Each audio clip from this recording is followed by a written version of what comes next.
Agile and Lean consultant, coach and trainer, a company called proAgile. Today I'd like to talk to you about effective learning using experiential learning theory. How to make your learning more effective by using some of these theories I'm going to share with you. Okay, so what are we going to cover? This work comes out of a guy called David Kolb, who argues that to really get people to learn, you need to take them through a learning cycle, not just one thing, but 4 things, and we'll cover those. I want to mention briefly that this actually maps very well into the iterative development cycle and how iterative learning is done. Also, I'd like to cover how these learning styles tend to map onto the learning experience, should I say, maps onto the learning style, and how you tend to have one of 4 styles. Hopefully I'll convey the benefits of incorporating this into your learning experience. So if you're thinking of a new training course or something, I would really encourage you to think about incorporating this learning. And also how you might want to apply this to if you're doing a coaching, one-on-one coaching, executive coaching, etc.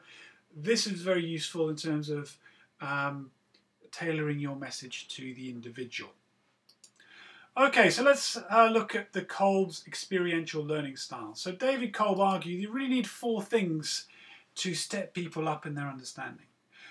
People need to understand the theory of things, sure.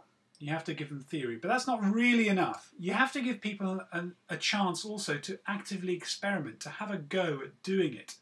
Not just theory, but also practice. You get people doing those 2 things, you're going to get people a far more rounded understanding of the subject.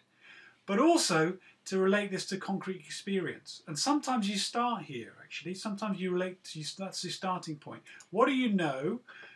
What do you know about this subject? And get people to understand that. It's much more of a feeling type of dimension. And finally, reflective observation. So these are the 4 areas that Kolb argues you need to cycle people through. So for argument's sake, you wanted to get someone to build a dry stone wall. That might be the subject. So your concrete experience might, what do you know about building walls? And it might be doing Lego, it might be doing, building blocks at home or something like that. So you start with that. You then can move on to, okay, so now you know a bit about building walls. Let's watch a video on building walls, building dry stone walls. Once you've done that, you might want to think about the metacognitive thinking about this, as we talked about before in the Bloom's taxonomy of learning. How does that relate to your thinking on this? So what concepts are being used to build this wall? What are things that are going to work? What sort of things are going to work? What sort of things are not going to work at a thinking level? Finally, you go out and build the wall. You have a go at building a dry stone wall. From that, you'd stop that and you'd then have a look at it and you'd go around again and you say, oh, that's interesting. What does that mean? Now we know a bit more about dry stone walling. Let's now reflect on it. Let's think about some more concepts and go around again. So you might think about this like a helix going up. And if you watch my lecture on Bloom's taxonomy of learning, the cognitive dimension, you can see on all the dimensions, in fact, you need to go higher and higher through the dimensions. And this cycle, if you like, gives you higher and higher. So you go around this cycle. You need to go around this cycle several times, getting better and better until finally you've got mastery of your subject. So abstract thinkers, people who tend to like this type of learning, who score highly, because you can actually measure people on this, they tend to be very logical type of thinking people. They like symbols, and they're not too people orientated actually. They're more towards theories and concepts. And they like to, they do get sort of frustrated sometimes by doing sort of other things like doing experiments and so on. Active experimentation, doing people, they like to get stuck in. They like to get, you probably know these kind of people, I'm very much this type of person. So I like to get stuck in, have a go and really understand how things work. So get your hands dirty type of people. Concrete experience type people, they are people who are much more feeling type people. They like to work with other people, to learn, get involved, and they're really kind of relating the reality of their internal environment, if you like, with what's being said.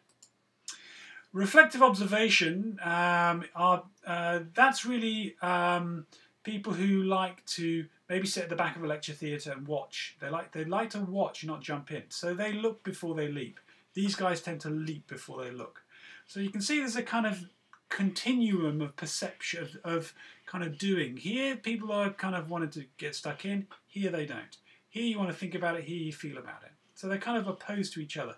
But you need to go all the way around the cycle to get a full view of, arguably, about how something is to really get a grip on it.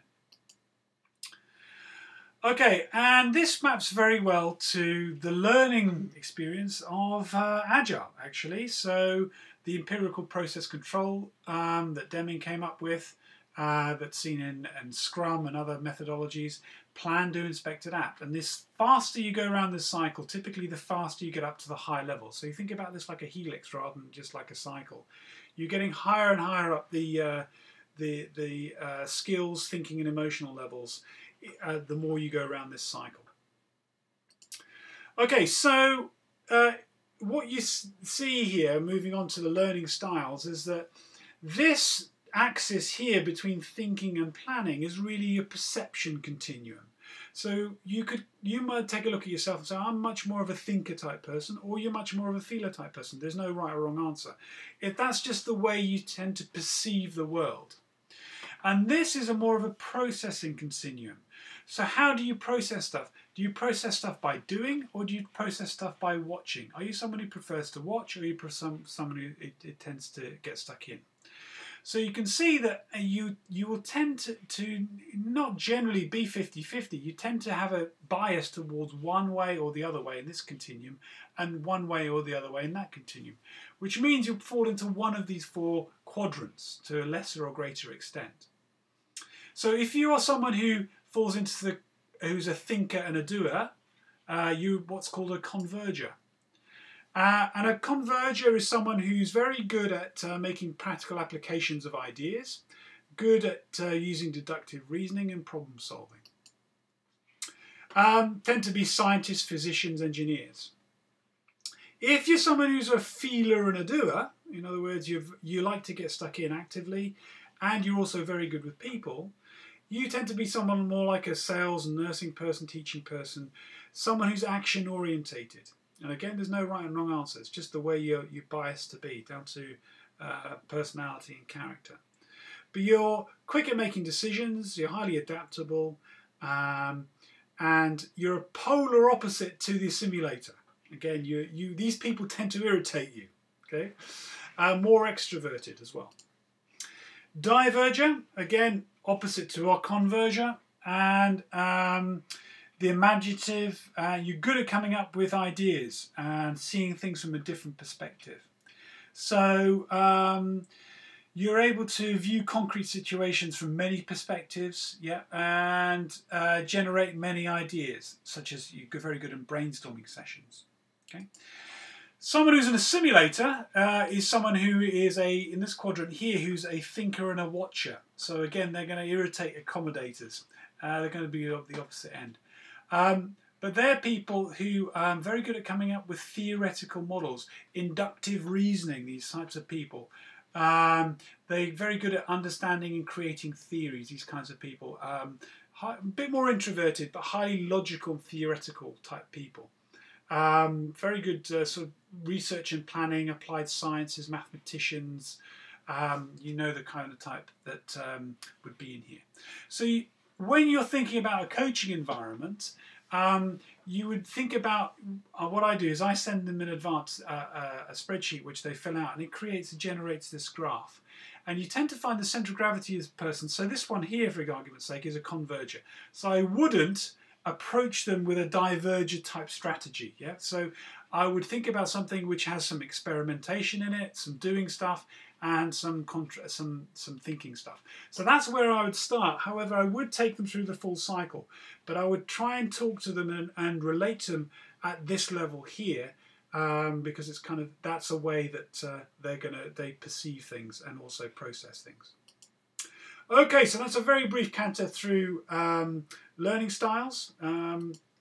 I hope you had appreciation of the 4 stages of the learning style and the experiential learning cycle, and how important it is to go through all 4, not just one. That it relates to agile development, iterative development, and Scrum, and it's a very good way of learning. That the styles themselves and how they map, you're either in one of the 4 quadrants probably, and the benefits of incorporating this into your learning experience. You're going to get a much more rounded experience. And also then in the coaching environment, it's very important to adapt your style to the person's learning style. So that was a very quick canter through effective learning using experiential learning theory. I hope you enjoy that.